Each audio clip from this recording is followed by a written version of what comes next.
Hi hello welcome back to MD world YouTube channel అండి. ఈ రోజు అయితే నేను పార్ట్ 2 కూడా అప్లోడ్ చేస్తానన్నమాట. శ్రీ పార్వతీ కుండలేశ్వర స్వామి టెంపుల్ గురించి మీకు డీటెయిలింగ్గా ఈ ప్రధాన ఆలయంలో ఎవరైతే పూజారి గారు ఉన్నారో ఆయన అయితే డీటెయిలింగ్గా పిన్ టు పిన్ మనకి ఇక్కడ వృద్ధ గౌతమి నది అనేది ఉంది కదా, దాని గురించి కూడా చెప్పారనమాట. చాలా వివరించారు. ఈ గుడి హిస్టరీ గురించి కూడా వివరించారు, వినండి.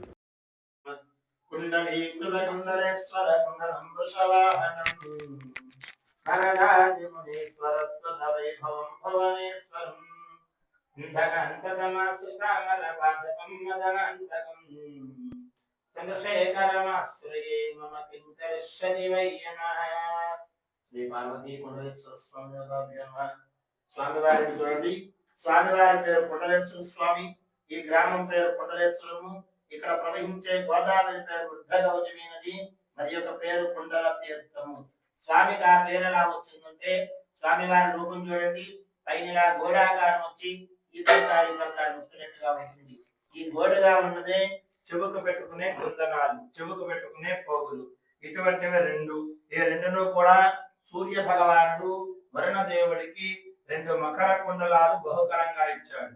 వరుణ దేవుడు ఈ రెండు మకర కుండలాలని కూడా సముద్రుడికి బహుకరంగా ఇచ్చాడు. సముద్రుడి కుండలాలు రెండింటిని కూడా గోదావరి మాతకు అలంకరించుకోమని బహుకరంగా ఇచ్చాడు. ఈ గోదావరి మాత అలంకరించుకోకుండా ఈ రెండు కుండలాలని కూడా గౌతమ ఋషికి ఇచ్చి, మునివర్య ఈ రెండు కుండలాలని కూడా ప్రతినిత్యము పూజకు పెట్టేవయ్యాను గాని ఈ గౌతమ ఋషి ఈ కుండలాలని ప్రతిష్ఠించాలంటే నదీ స్నానం చేయాలి కనుక ఆయన తీసుకొచ్చిన గోదావరిలోనే స్నానం చేయగానే ఆయనకి వృద్ధాప్యం పోయి యవ్వనం వేసి వచ్చిందటండి. ఎవరికి? గౌతమ ఋషికి. అందుచేత ఈ గోదావరి పేరు వృద్ధ గౌతమి నది.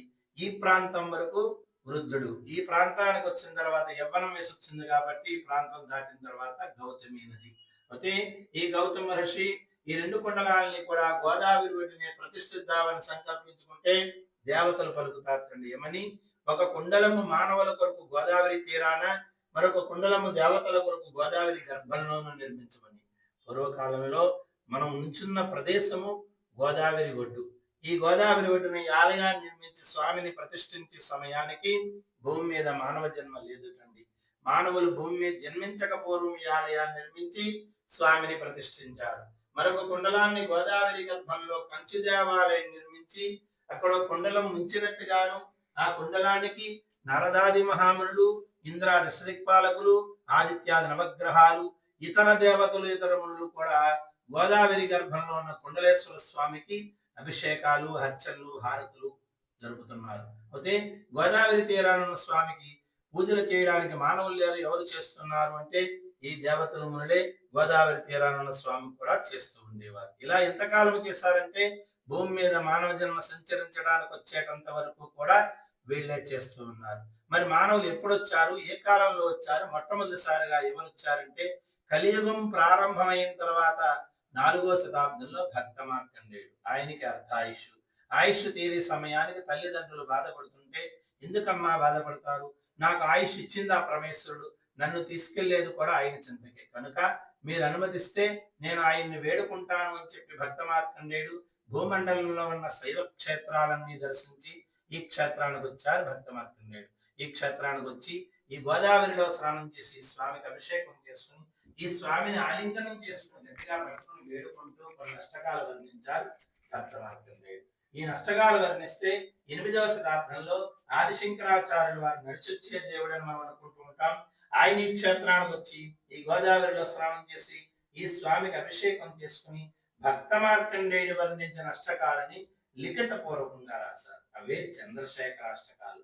చంద్రశేఖరాష్టకాల్లో భక్త మార్కండేయుడు కుండలేశ్వర స్వామిని పట్టుకుని వేడుకున్న శ్లోకము 4వ శ్లోకం. ఇంతకీ కుండలేశ్వర స్వామిని పట్టుకుని భక్త మార్కండేయుడు ఏమని వేడుకుంటున్నాడంటే కుండలీకృత కుండలేశ్వర కుండలం వృషవాహనం నరనాథి మునీశ్వర స్తుత వైభవం భువనేశ్వరం అంధకాంతతమాశ్రితామల పాదపం మదనాంతకం చంద్రశేఖరమాశ్రయే మమ కింకరిష్యతి వయ్యమః.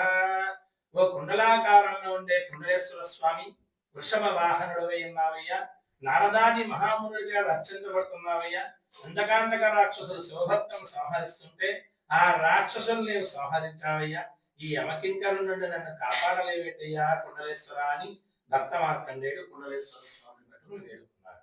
15వ శతాబ్దంలో శ్రీకృష్ణ దేవరాయల పరిపాలనలో ఆస్థాన కవిగా శ్రీనాథ మహాకవి ఉండేవారు. ఆ శ్రీనాథ మహాకవి క్షేత్రానికి వచ్చి ఈ గోదావరిలో స్నానం చేసి ఈ స్వామికి అభిషేకం చేసుకుని ఇక్కడ నుంచి కాశీ వెళ్ళి ఆయన కాశీ నదిలో స్నానం చేసి విశ్వేశ్వరుడికి అభిషేకం చేసుకుని కాశీఖండాన్ని తెలుగులో రాస్తూ కాశీలో ఉన్న విశ్వేశ్వరుడితో సమానమైన కుండలేశ్వర స్వామి అని కాశీ పురాణంలో రాశారు శ్రీనాథ మహాకవి.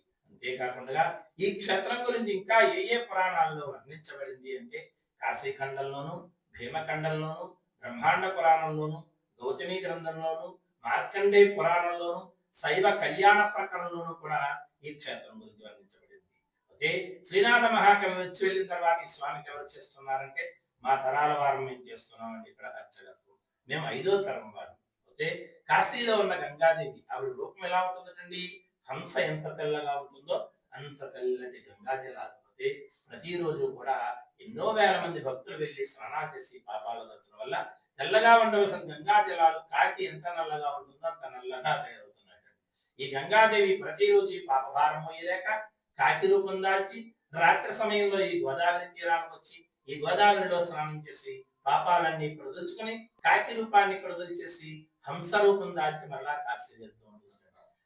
అంతేకాకుండా మన భూమండలంలో ఉన్న పుణ్య నదులన్నీ కూడా ప్రతిరోజు పాపభారం మోయలేక రాత్రి సమయంలో ఈ గోదావరి తీరానికి వచ్చి ఈ గోదావరిలో స్నానం చేసి పాపాలన్నీ కొడుదలుచుకుని మరలా యథాస్థానానికి వెళ్తున్నాయి. అలాగే ఈ ఆలయానికి వచ్చే భక్తులందరూ కూడా ముందుగా గోదావరి స్నానం చేసి స్వామిని దర్శనం చేసుకుంటున్నారు. మరి ఇంతమంది వచ్చి గోదావరిలో స్నానాలు చేసి పాపాలు చూస్తుంటే మరి గోదావరి మాతకు పాపభారం పెరిగిపోవట్లేదండి. అప్పుడు సముద్రం అన్నట్టు గోదావరి మాతతో పోదేవి రోజుకు 3 పర్యాయాలు నేను నీ దగ్గరికి వస్తా, నీ దగ్గర ఉన్న పాపాలన్నీ నేను తీసుకెళ్ళిపోతూ ఉంటాను. అందుచేత ఈ గోదావరికి పర్యాయానికి ఒక్కసారి పుణ్యతం అవుతోంది, మోక్షం చెందుతోంది. అందుచేతనే మన భూమండలంలో ఉన్న పుణ్య నదులన్నిటికీ కూడా 12 సంవత్సరాలకు ఒక్కసారి పుష్కరాలు వస్తే ఈ గోదావరికి ప్రతిరోజు పుష్కరమే. ఎందుచేతనంటే అండి ఈ గోదావరి పేరు వృద్ధగవతి నది అని చెప్పుకున్నాం. మరి యొక్క పేరు కుండల తీర్థం అని కూడా చెప్పుకున్నాం. ఆ పేరు ఎలా వచ్చిందంటే గోదావరి మధ్యలో ఒక కుండలం ఉంది, ఆ కుండలం మీదుగానే గోదావరి ప్రవహిస్తోంది. అందుచేత కుండల తీర్థం అని చెప్పుకున్నాం. ఈ కుండల తీర్థంలో స్నానం చేయగానే ఈ కుండల తీర్థాలు మన శరీరానికి తగలగానే మనకున్న దోషాలు నశిస్తున్నాయి, మనకున్న అనారోగ్యాలు నశిస్తున్నాయి. అంతేకాకుండా ఈ కుండల తీర్థానికి మరొక విశిష్టత ఉంది. అదేమిటంటే ఈ కుండల తీర్థాన్ని మన కంటితో చూసిన, చేతులతో తాకిన, ఒక్కసారి స్నానం చేసి స్వామిని ఒక్కసారి దర్శనం చేసుకుంటే ఒకేసారి 10,000 గోవులు దానం చేస్తే ఎంత ఫలితం దక్కుతుందో అంత ఫలితం దక్కుతుంది. అంతేకాకుండా మరొక విశిష్టత ఉంది ఈ కుండల తీర్థానికి. అదేమిటంటే ఈ కుండల తీర్థానికి రోజుకు 3 సార్లు రుచి మారుతూ ఉంటుంది, టేస్ట్ మారుతూ ఉంటుంది. అదేలాగంటే ఇప్పుడు వెళ్ళి స్నానం చేశారనుకోండి, ఉప్పదనం వచ్చింది అనుకోండి, సముద్రుడు వచ్చాడు గోదావరి దగ్గర పాపాలు తీసుకెళ్ళాలి, మరలా 3 గంటలు పోయాక 4 గంటలు పోయాక మరలా వెళ్ళి స్నానం చేశారనుకోండి, చప్పదనం వచ్చింది అనుకోండి, గోదావరి సముద్రంలోకి వస్తుంది. ఇలాగ ఈ గోదావరికి రుచులు మారుతూ ఉంటాయి. కాశీలో ఉన్న గంగాదేవి దగ్గర నుంచి మన భూమండలంలో ఉన్న పుణ్య నదులన్నిటికీ కూడా ఒకటే రుచి, రుచులు మారవు. ఎందుచేతనంటే ఈ నదులన్నిటి దగ్గర కూడా సముద్రుడు వెళ్ళడు. అందుచేత ఈ నదులన్నీ కూడా ఈ గోదావరి తీరానికి వచ్చి గోదావరిలో స్నానం చేసి ఇక్కడ సముద్రుని కలుసుకుని వీళ్ళ దగ్గర ఉన్న పాపాలన్నీ సముద్రుడికి అప్పచెప్పి మరలా యథాస్థానానికి వెళ్తూ ఉంటాయి. అందుచేత ఈ కుండల తీర్థానికి అంత విశిష్టత. అందుచేతనే ఇక్కడ గోదావరి స్నానమే ప్రాముఖ్యత. గోదావరి స్నానం చేసిన తర్వాతే స్వామి దర్శనం చేసుకోవాలి. కాశీ వెళ్ళాలంటే ముందుగా ఈ క్షేత్రానికి రావాలి. ఇక్కడ గోదావరి స్నానం చేసి ఈ స్వామికి అభిషేకం చేయించుకున్న, దర్శనం చేసుకున్న తర్వాత కాశీ వెళ్ళి వారికి మాత్రమే మేము సంకల్పం చెప్తాం. ఆ సంకల్పం చెప్పించుకుని కాశీ వెళ్ళి కాశీ నదిలో స్నానం చేస్తేటండి కాశీలో ఉన్న గంగాదేవి అంటుందండి ఏమని, ఈ భక్తులు వాళ్ళ పాపాలు అక్కడ గోదావరిలో వదులుచుకుని నాకు పాపభారం తగ్గించారు వీళ్ళు, తక్షణమే వీళ్ళకి శివసాయుధ్యం కలగాలిగా అని వర్ణిస్తుందండి కాశీలో ఉన్న గంగాదేవి. అంత విశిష్టమైన తీర్థము, విశిష్టమైన క్షేత్రం. అంతేకాదుటండి బ్రహ్మశ్రీ చాగంటి కోటేశ్వరరావు గారు అంతట ఆయన ఈ మధ్య కాలంలో కాశీ వెళ్తే అక్కడ ఆలయ ప్రధాన అర్చకులు ప్రశ్నించారు. కోటేశ్వరరావు గారు ఏమని ప్రశ్నించారు? కోటేశ్వరరావు గారు కాశీ వచ్చారు, బాగానే ఉంది, కాశీ కన్నా విశిష్టమైంది, కాశీ కన్నా పుణ్యమైంది, కాశీ కన్నా పురాతనమైంది క్షేత్రం మీకు దగ్గరలో ఉంది, ఆ క్షేత్రానికి ఎప్పుడైనా వెళ్ళారా? ఆ క్షేత్రానికి వెళ్ళి ఈ క్షేత్రానికి రావాలి. అన్నారటండి. ఈ క్షేత్రం పేరు గాని, స్వామి పేరు గాని, తీర్థం పేరు గాని కోటేశ్వరరావు గారికి అర్చక స్వామి చెప్పలేదు. చెప్పకుండా వెళ్ళారా అని అడిగారు. వెంటనే కోటేశ్వరరావు గారు తిరిగి అడుగుతున్నారటండి, స్వామి ద్రాక్షారామమా అండి అని అడిగారు. వెంటనే అర్చక స్వామి అన్నారటండి, కోటేశ్వరరావు గారు నేనేం చెప్పాను మీరేం అడుగుతున్నారు? నేను చెప్పింది కాశీ కన్నా పూర్వం, మీరు అడిగింది కాశీ తర్వాత. దక్ష ప్రజాపతి కాశీ తర్వాత యజ్ఞం చేయడం కోసం ద్రాక్షారామాన్ని నియమించుకున్నారు. నేను చెప్పింది కాశీ కన్నా పూర్వంది కుండలేశ్వర అనే క్షేత్రం ఉంది. ఆ క్షేత్రానికి వెళ్ళి క్షేత్రానికి రావాలి. మేమే కాశీ నుండి సంవత్సరానికి ఒక్కసారి ఆ క్షేత్రానికి వెళ్ళి వస్తూ ఉంటారు.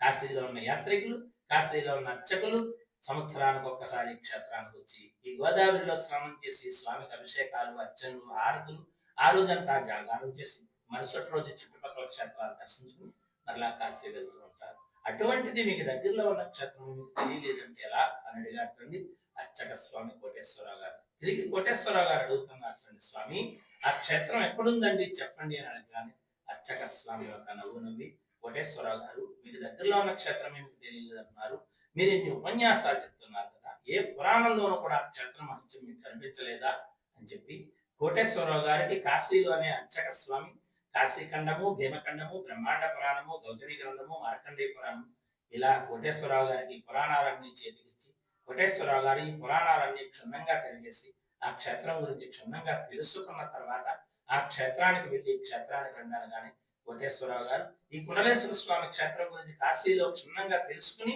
తిరిగి వచ్చిన తర్వాత ఈ క్షేత్రానికి వచ్చారండి. ఈ క్షేత్రానికి వచ్చి ఇప్పుడు వచ్చారని 2015 పుష్కరాలకు ముందు వచ్చారు. ఈ గోదావరిలో స్నానం చేసి స్వామికి అభిషేకం చేసుకుని అప్పట్లో ఈ గోదావరి తీరాన ఆయన సొంత ఖర్చుతో 7 లక్షలు ఖర్చు పెట్టి ఒక స్నానాల రేవు కట్టించారండి ఆయన కోటేశ్వరరావు గారు. అంతేకాకుండా ఇక్కడ దగ్గరలో యానంలో ఉపన్యాసం చెప్తూ ఈ క్షేత్రం గురించి చెప్పడం జరిగిందండి. ఆయన ఎప్పుడు చెప్తే లాస్ట్ ఇయర్ కార్తీక మాసంలో ఒక భక్తుడు ఆయన చెప్పిన వ్యాఖ్యానాన్ని ఇన్స్టాగ్రామ్ లో పెట్టారండి. తక్షణమే 50 లక్షల మంది చూశారు. ఆ ఇన్స్టాగ్రామ్ లో పెట్టిన భక్తులు ఎవరు ఇప్పటికీ మాకు తెలియదు. అప్పటి నుంచి ఈ క్షేత్రానికి భక్తుల తాకిడి పెరిగింది. అంత విశిష్టమైన తీర్థము, విశిష్టమైన క్షేత్రం. అంతేకాకుండా విష్ణుమూర్తికి దశావతారాలు ఎలా, ఆయనకి యుగానికి అవతారం, ఈశ్వరుడికి 363 శివలీలలు, ఈయనకి రోజుకో లీల. ఓకే, మా పూర్వీకులు పురాణాలు తిరిగిస్తే మా పూర్వీకులకు దొరికినవి 24 శివలీలలు దొరికాయి. ఆ 24 శివలీలలు కూడా వెనకాల మకరతోరణం మీద ఉంటాయని శిల్పాలు. ఈ శివలీలలే ఆలయ గోపురం మీద శిల్పాలు నిర్మించారు. శివలీలలే కాకుండా శక్తి పీఠాలు, నవగ్రహాలు, అష్టదిక్పాలకులు మొత్తం 70 శిల్పాలు ఆలయ గోపురం మీద ఉంటాయి. ఇన్ని శివలీలలు, ఇన్ని శిల్పాలతో ఉన్న ఆలయ గోపురం మన ప్రపంచంలో ఇదే మొట్టమొదటి ఆలయం.